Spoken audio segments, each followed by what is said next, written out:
What's going on YouTube? This video is going to be pretty short, just a quick little recap of post UltraGauge things and my recent timing belt job, the Koyo rad install. And I also wanted to go over, so I've been asked a few times now about this, but the catch can setup. I'm going to go a little more in depth with why I have it set up that way, how it has performed for me, and yeah, we'll go from there. Make it a quick little video. So first things first, when you're doing your time belt job, I didn't make a video for it because there's so many of them already. I really wanted to, but honestly, I have like a tunnel vision problem, especially with those kind of jobs, because they're just fun. You're just taking off a bunch of bolts here and there, removing things and putting them right back in. So of course, it's a very quick process once you've kind of gotten used to it. However, for the first time ever, I put my trigger wheel back on. Well, I put it on backwards, so yeah, I assembled everything. Car was not getting spark or fuel. I didn't want to believe it was something that I did in the time belt, so I was like brainstorming what else could have happened during that process. But of course, the car was running 100% fine before the time belt, therefore I should have known it was something that I did. I quickly got the situation, narrowed down to the trigger wheel, and yeah, that's what it was. So just a tip for you, if you're ever doing the time belt, pay attention to that. Make sure you label the front of the wheel, or just simply when you pulled it off, put it right back on the way you took it off. Now moving on to the catch can setup.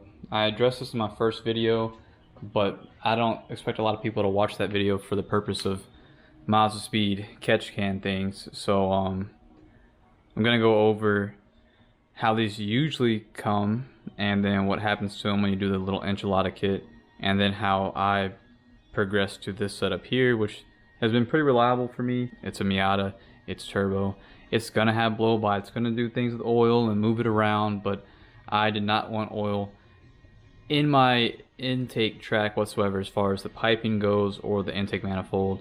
I want to avoid that for obvious reasons. So let's just say this was not the way it's set up right now, and it was maybe a stock Mazdaspeed Miata engine bay or just a freshly bolted in little enchilada kit. Usually you would see in all Mazdaspeed Miatas, if you're watching this video, it's mainly for you, but if you're not aware of them, or if you're wanting to learn some more, whatever, they have a factory catch can right here bolted under the little strut tower bar. It actually has a drain underneath it, so it actually goes back and is plumbed into the oil pan.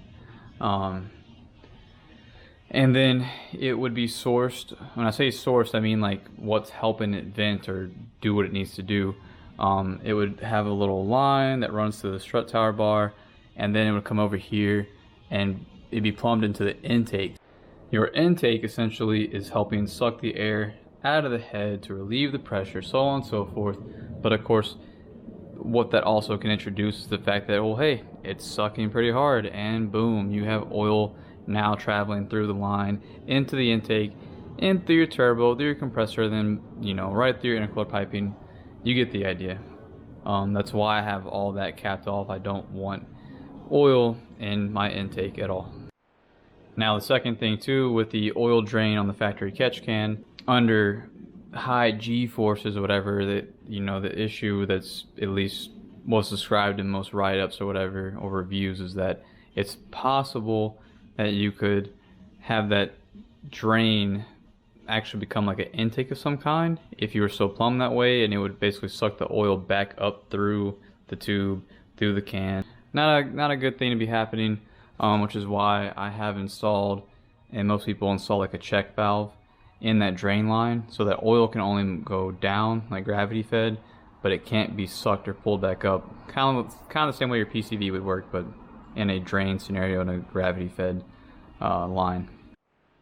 And then getting to how mine is set up now. So you'll see the PCV is blocked off, right? I get asked about that kind of often, and I'll kind of cover that real quick, but just know it's not the most proper way to do this, but so I've done it for a good amount of time now, and I've had zero issues as far as filling up the catch can or doing whatever. Now if I'm hurting something inside the engine, by all means it's happening, I guess. I really don't know or care, but this has worked for me for a while now, so I'm rolling with it. And on that note, we'll start what this is. So the PCV is blocked off The main reason I have that blocked off is because, well, normally it'd be plumbed into your intake manifold, which is cool because this becomes like a vacuum source, kind of the same way your intake would be if it was still sucking through the factory catch can. And then of course under boost or high load, this is pressurized. Your PCV then closes and doesn't allow that pressure to get into the crankcase or the head right here. But on that note, what can essentially happen at the same time, or at least in my mind, was that under vacuum or like heavy throttle and then letting off the pedal and getting back into vacuum, this could essentially open and suck a whole lot of oil out of here and bring it back to the intake manifold. And some people, you'll see like most race car setups, whatever, they'll do like a dual catch can setup or just two crazy big like AN fittings on both sides of the valve cover and plumb that to, like I said, either one or two catch cans. So essentially just venting into atmosphere, which is, in my opinion, probably the right way to do it. But I'm not going down that route. I'm kind of keeping it like this just for simplicity and the fact that I have this awesome factory can that drains the block. I'm going to make use of this while I can because it's getting the job done. I know oil is still getting down there because when I was doing the timing belt, yeah, the hose clamps on that check valve, they're tight, but oil is oil and it's going to find a way to do what oil always does. So, you know, you can see like little traces where oil has gotten past on certain parts of the clamps or whatever, which I'm not too worried about. It's not a significant source of a leak at all. Alright, so we covered the PCV and why it's blocked off, and now we're going to go over just the simple routing. It's pretty obvious what's happening, but I'll go ahead and explain it to you anyways. So off of the driver's side of the valve cover, I have my little hose, just allowing the air to flow to the factory catch can. Right, so I know under like high load scenarios, oil is definitely getting pushed through that hose into here and collecting and draining, right? And then on the other side of this catch can, because you have another port here, this one goes up to this factory hardline deal, and then over here, it's not the most prettiest thing. I have a bunch of attachments to basically, you know, whatever, downsize this to where it be the same size for my catch can. Don't mind that, it's just kind of holding my harness up right there, but going into my VMS catch can and then into atmosphere, whatever. It is baffled and all that good stuff, but I honestly, even right now, you probably can't see anything, there is no oil in here at all. I've only ever seen oil in here when I had my setup completely jacked up and I was running a hose off the PCV. I want to say I did it split into here, so both were being vented into here. Yeah, I'll cover that in a second. But yeah, so that when it was that way, oil would get in here, and I was at the firm and on a track day, and I literally filled this can up probably 2 times I think throughout the day. So one thing I didn't go over, but now I'm reminded of it, inside the valve cover you're gonna have these windage tray deals. It's basically 2 little boxes, and that's what is kind of the plumbing for the ports, like the PCV and the breather over here. Keep in mind though, they're baffled, right? So on this side it's way more restrictive. Like when you actually pull the valve cover off and then you undo the little screws in there, whatever, you'll see that there was time put into the baffling to try to catch oil and prevent it from flying out of the breather. However, on the PCV side, the baffling, I can't remember if it was even there at all or if it was simply way less restrictive. So that's where I messed up. Once I didn't have like a vacuum source plumbed to the PCV, all that oil that was getting thrown around in there was just getting thrown right out of that hose or right out of the PCV into the catch can, and there was never a force to close the PCV because, like I said, it wasn't on vacuum or boost or whatever. So it was not a good time, but lessons learned. And then another thing too that I did, and you can do if you want to, people will take like fresh, clean, like steel wool. You can kind of cut that up, but keep it in large chunks, right? You don't want to have like a little string of that steel wool having a chance to move around. But I took steel wool and I basically put it inside the baffling of the windage tray, so that would also help mitigate the oil and catch it and only allow air to get out of there. You see what I'm saying? Like, I'm keep repeating that. Like, I'm trying to just simply trap the oil from getting where I don't want it to be, but still allowing the air to get out of the crankcase. But yeah, sorry for the long rant there. I just wanted to go over that for people that weren't really sure why this was set up the way that it was. It's definitely not the most professional or pretty setup in the world. But at Road Atlanta, for those 2 track days in a row, and those are 20-minute sessions, I have not drained this the sketch can. Like, this is still empty. Like, whatever was going on, you know, full power band, 20 minutes a day, or 20 minutes a session, and, you know, total like 8 to 10 sessions, whatever. Any oil that did get past this the breather did get collected in the catch can, the factory one, and drained the way it's supposed to. Did not get to that other catch can, but it's my backup just in case it does get forced over there. So that's pretty cool, pretty impressive, and I have no complaints. It's pretty reliable for a Mazdaspeed Miata setup. Anyways, enough of that now. Alright, one thing I do want to cover real quick about the UltraGauge. I'm not going to start the car or even turn the gauge on, whatever. But you can see from the previous video I have this mounted now, whereas before I just kept talking about where I wanted to mount it. This was perfect and ideal, like I said. I did take the vertical mount they sell with their kit, and I just cut these sections down until it was just like a circle shape, whereas before it was almost as, you know, as wide as this box. It was a giant flat piece, but I think they did that on purpose so you can cut its shape. But it stuck on there pretty good. This unit right here does not weigh anything at all.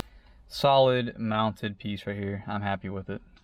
That being said, when I shot the video last time, I was only letting the car idle in here in the garage. This was before doing the timing belt and running into the trigger wheel scenario and all that kind of crap. But I didn't drive the car yet. So now that I've had some time to drive the car, I can tell you there's already some preset alarms in here. So that one page that had, like, you know, coolant temp alarm and whatever temp alarm, go through all those pages if you're installing this. Look for the ones that have like an H or an L on the left side. That basically means that they are set or they are on. Like, for instance, there was a default alarm for RPM at like 4,000 RPMs. So I drove the car. The second I hit 4,000 RPM, I got an alarm, and I'm like, that's a silly alarm, but it's cool it was there. I would not consider that by any means like a shift light or whatever, but yeah, there's just a few alarms that were set on, like distance to empty for fuel, even though I didn't even set up the fuel capacity or whatever. I'm not using the gauge for fuel consumption. So just keep in mind, if you're installing this, go through the pages and only set the alarms on that you want to have on, and you'll know because it'll have like an H or an L on the far left side. So I've been in stop and go traffic here in town.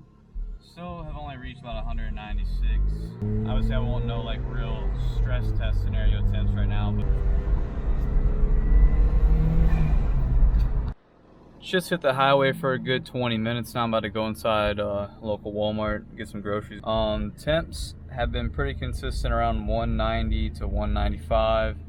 It'll climb to about maybe 200 here and there, and then it'll cool back down again.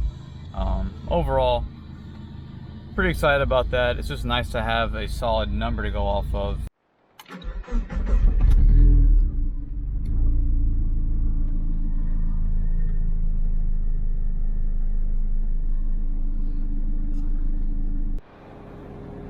Here we are doing some more highway cruising with the AC blasting. Don't mind the groceries, but I gotta tell you, I love this car. But having AC and boost, can't go wrong there, you know. I know you can do it with Mega Squirt, but factory ECU, factory Band-Aid, well, not factory, but Band-Aid mods and whatnot, pretty nice. So, just got done running errands. Do not mind the check engine. Let's go ahead and hide that real quick. And yeah, she is solid. AC's been blasting the whole time on the highway up until now. It's pretty comfy in here. Alright, so now that we're done with the timing belt, the front seals, the coil radiator install, and getting the UltraGauge set up where I need it to be, we can move on to the Hawk DTC 60 pads, multiple 600 brake fluid, and of course some good old stainless lines for all four corners.